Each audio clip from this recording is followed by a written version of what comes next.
ስለ ሆሳዕና በዓል እነዚህን ሶስት ነገሮች ያውቁ ነበር?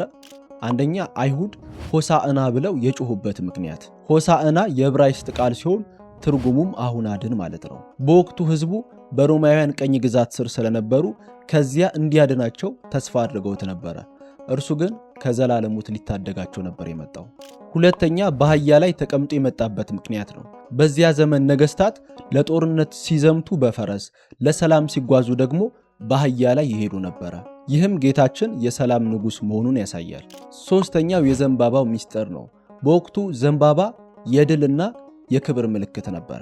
ዛሬም ድረስ ዘንባባ የምንይዘው በግንባራችን ላይ የምናስረው እንዲሁም በዘንባባው ቀለበት ሰርተን በጣታችን የምናደርገው ሞትን ድል ላደረገው ንጉስ ያለንን አክብሮት ለመግለጽ ነው። ሁላችሁም ኮመንት ላይ ሆሳዕና እያላችሁ ጻፉ። ምክንያቱም ከ9 አበይት የጌታችን በዓላት መካከል አንዱ በዓል ነው። እንኳን አደረሳችሁ።